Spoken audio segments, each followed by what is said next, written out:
വിശുദ്ധ മത്തായിയുടെ സുവിശേഷം വചനം 1 മുതൽ 12 പഠിപ്പിക്കുന്നത്, യേശു ജനിച്ചപ്പോൾ ജ്ഞാനികൾ പൗരസ്ത്യ ദേശത്ത് നിന്ന് യേശുവിനെ ആരാധിക്കാനായി ബെത്ലഹേമിലെത്തുന്നതാണ്. ഇവിടെ വചനം മനസ്സിലാക്കി തരുന്നൊരു കാര്യം, ഈശോയെ ആരാധിക്കാനായി ഈശോ വസിക്കുന്നിടത്ത് പോയി നാം ഈശോയെ ആരാധിക്കണം. ഈശോ എല്ലായിടത്തുമുണ്ട്, എല്ലാവരിലുമുണ്ട്. എന്നാൽ വിശുദ്ധ കുർബാനയിൽ തിരുവോസ്തിയും വീഞ്ഞും ഈശോയുടെ തിരുശരീരവും തിരുരക്തമായി മാറുന്നു.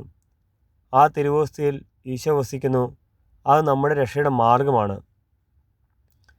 വിശുദ്ധ കുർബാനയിൽ പങ്കെടുത്ത് യോഗ്യതയോടെ ഈശോയെ സ്വീകരിച്ച് ആരാധിക്കണം, കഴിയുന്ന വിധത്തിലുള്ള കാഴ്ചകൾ അർപ്പിക്കണം എന്ന് വചനം അർപ്പിക്കുന്നു. ഈശോ ജനിച്ചപ്പോൾ കിഴക്ക് നക്ഷത്രം പ്രത്യക്ഷപ്പെടുകയും ജ്ഞാനികൾക്ക് വഴികാട്ടിയായി മാറുകയും ചെയ്യുന്നു. ഈ വചനം മനസ്സിലാക്കി തരുന്നു, ഈശോ ജനിച്ചപ്പോൾ ആകാശത്തിൽ പോലും അത്ഭുതങ്ങൾ സംഭവിച്ചു. ഈശോ ദൈവപുത്രനാണെന്ന് വചനം മനസ്സിലാക്കി തരുന്നു. അടുത്തൊരു വചനം മനസ്സിലാക്കി തരുന്ന കാര്യം, യൂദയയിലെ ബെത്ലഹേം പ്രമുഖ നഗരങ്ങളെക്കാൾ ഒട്ടും താഴെയല്ലാത്തതിന് കാരണം അവിടെ ഈശോ ജനിച്ചതുകൊണ്ടാണ്. ഈശോ നമ്മിൽ വസിക്കുന്നെങ്കിൽ നാം എല്ലാവരും വലിയ വിലയുള്ളവരായി മാറും. നമ്മുടെ ചുറ്റും വസിക്കുന്നവരിലും ഈശോ ഉണ്ടാവും. അതിന് ആരെയും വില കുറച്ച് കാണരുത് എന്ന് വചനം ഉറപ്പിക്കുന്നു. വചനം 5 മനസ്സിലാക്കി തരുന്നു, ഈശോയുടെ ജനനം ദൈവം നമ്മുടെ രക്ഷയ്ക്കായി ആദിയിൽ നിശ്ചയിക്കപ്പെട്ടിട്ടുള്ളതായിരുന്നു. അതിനാലാണ് പ്രവാചകനോട് ദൈവം അത് അരുളി ചെയ്യുന്നതെന്ന് വചനം മനസ്സിലാക്കി തരുന്നു. വചനം 13 മുതൽ 23 പഠിപ്പിക്കുന്നത്, യേശുപിതാവും മാതാവും കൂടി ഈശോയും കൂട്ടി കർത്താവിൻ്റെ ദൂതൻ ഹെരോദ് ശിശുവിനെ വധിക്കാൻ വേണ്ടി ഉടനെ അന്വേഷണം തുടങ്ങും. ഈജിപ്തിലേക്ക് പലായനം ചെയ്യാൻ പറയുന്നതും അതിനുശേഷം ശിശുവിനെ വധിക്കാൻ ശ്രമിച്ചവർ മരിച്ചു കഴിഞ്ഞു, തിരിച്ച് ഇസ്രായേൽ ദേശത്തേക്ക് മടങ്ങാൻ പറയുമ്പോൾ അങ്ങനെ ചെയ്യുന്നതാണ് വചനത്തെ വിശദീകരിക്കുന്നത്. വചനം മനസ്സിലാക്കി തരുന്ന കാര്യം, നാം ദൈവത്തെ പൂർണ്ണമായും വിശ്വസിക്കണം. ദൈവത്തിൻ്റെ ഹിതം മനസ്സായാൽ, അതായത് ദൈവം ജീവിതത്തിൽ ദൈവഹിത പ്രകാരം അനുവദിക്കുന്ന കാര്യങ്ങൾ അത് കുറച്ച് ബുദ്ധിമുട്ട് നിറഞ്ഞ കാര്യമാണെങ്കിൽ പോലും നാം ഒരു മടിയും കൂടാതെ സ്വീകരിക്കണമെന്ന് വചനം മനസ്സിലാക്കി തരുന്നു. അതുപോലെ വചനം മനസ്സിലാക്കി തരുന്നത്, ചില പ്രശ്നങ്ങൾ ഉണ്ടാകുമ്പോൾ അല്ലെങ്കിൽ ഉണ്ടാകാൻ തുടങ്ങുന്നതിന് മുമ്പേ അതിൽ നിന്ന് നമ്മെ രക്ഷപ്പെടുത്താനായി ഒരു വഴി ദൈവം നമുക്ക് തുറന്നു തരും.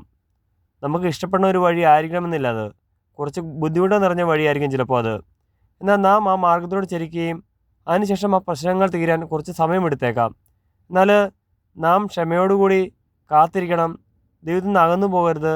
സമയത്തിൻ്റെ പൂർത്തീകരണത്തിൽ ആ പ്രശ്നങ്ങൾ പരിഹരിക്കപ്പെടുകയും അങ്ങനെ ചില അപകടങ്ങളിൽ നിന്ന് ദൈവം നമ്മെ രക്ഷപ്പെടുത്തുകയും ചെയ്യുന്നെന്ന് വചനം നമുക്ക് മനസ്സിലാക്കി തരുന്നു. ദൈവം വസിക്കുന്നിടത്ത് നാം ദൈവത്തെ ആരാധിക്കണം.